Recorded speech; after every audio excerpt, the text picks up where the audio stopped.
Hello dear students, in the previous video we started chapter 2, the freedom, and in today's class we will discuss the ideal of freedom. And in the last video we had some questions, and before answering those questions stop yourself and consider the facts which we are going to discuss. So let's start. The autobiography of the greatest persons of 19th century like Nelson Mandela. The title of the autobiography of Nelson Mandela is Long Walk to Freedom.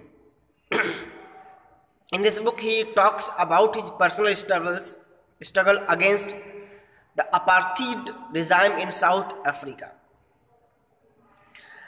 In this book, in his autobiography, Long Walk to Freedom, Nelson Mandela mentioned his experience, his struggle against the apartheid regime, means the racial discrimination in South Africa, and that racial discrimination was done by the white people. About the resistance of his people to the segregation policies of white regime, about the humiliation, hardship and police brutalities suffered by black people of South Africa. In this book he mentioned the divide and rule policies of the white,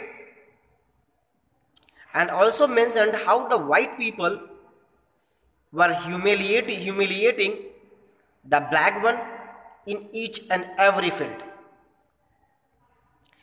And the police was also brutally beating the black people, and the black people were totally exploited. Life of black people was totally exploited, and they were made slaves. And these ranged from being bundled into township and being denied easy movement about the country, to being denied a free choice of whom to marry. And the policies of segregation, exploitation and humiliation of the black people ranged from one point to another, as the black people were not allowed to move in the country without permission. The black people were bundled into the townships, and the black people were not given right to marry a man or woman of one's own choice. So all these things were humiliating the black people. They were feeling humiliated. Collectively, such measures continued a body of constraints imposed by the apartheid regime that discriminated between citizens based on their race.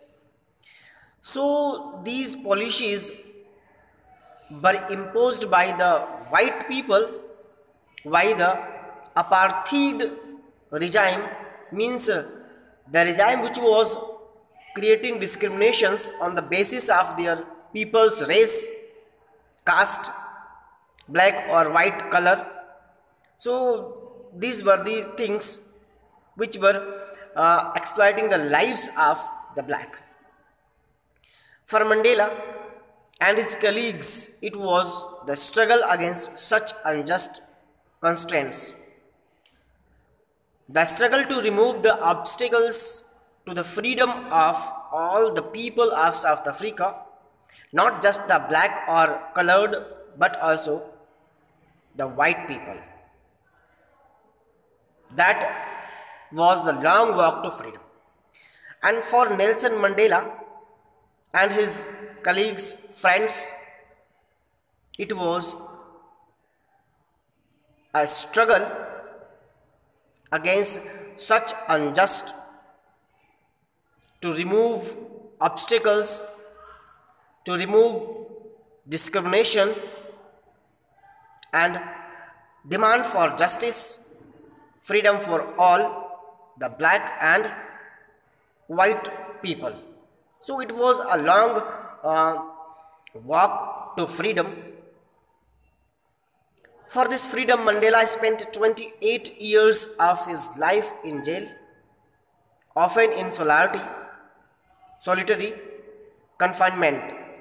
Imagine what it meant to give up one's youth for an ideal, to voluntarily give up the pleasure of taking with one's friends, of playing one's favorite game. Mandela loved boxing, of wearing one's favorite clothes, of listening one's favorite music, of enjoying the many festivals that are part of one's life.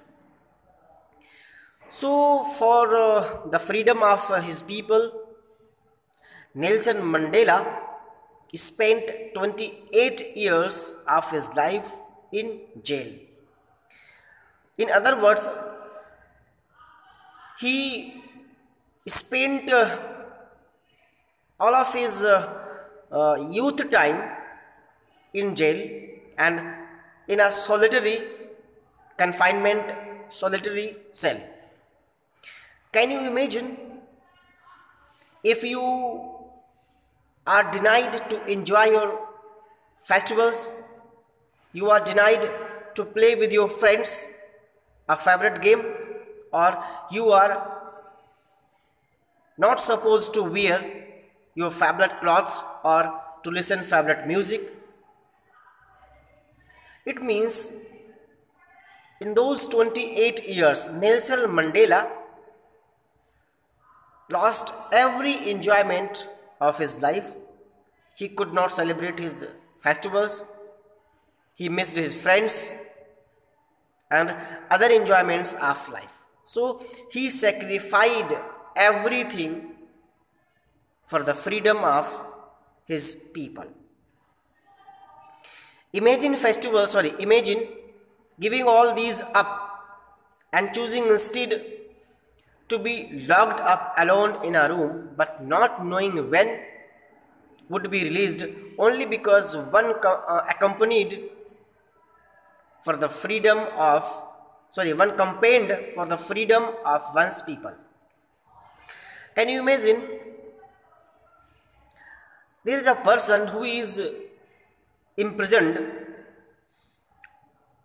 only for the reason that he demanded and launched a campaign for the freedom of his people, and he don't know when he will be released, and he lost everything, every enjoyment from his life, and he preferred to be in prison over the enjoyment of his youth. For freedom, Mandela paid a very high personal price. For the freedom of his people, Nelson Mandela paid a very high price that was totally personal. Now we are going to take another example that belongs to Myanmar, in olden days Burma. So have a look. Gandhiji's thoughts on non-violence have been a source of inspiration for Aung San Suu Kyi as she remained under house arrest in Myanmar, separated from her children, unable to visit her husband when he was dying of cancer, because she feared that if she left Myanmar to visit him in England, she would not be able to return. So the power for the struggle of Aung San Suu Kyi came from the thought of non-violence, which was the theory of Mahatma Gandhi.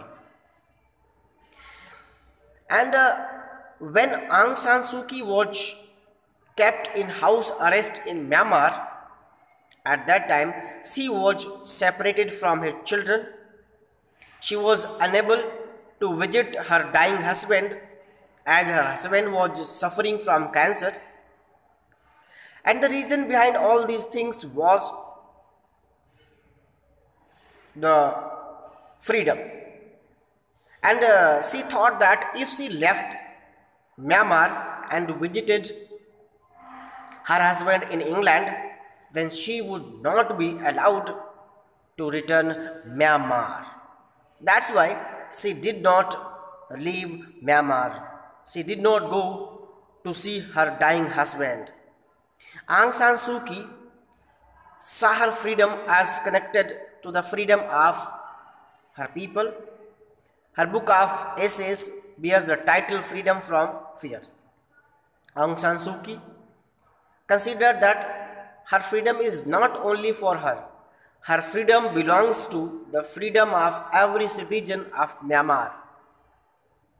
And the title of her book, which is a collection of essays, is Freedom from Fear. He says, for me, real freedom is freedom from fear, and unless you can live free from fear, you cannot live a dignified life. In his book, Aung San Suu Kyi mentioned that for her, freedom means the freedom from fear, and also clarified that if one hasn't freedom from fear, then one cannot lead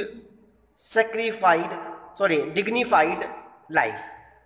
One cannot enjoy his life completely. These are deep thoughts that led us to pause and consider their implications. We must not,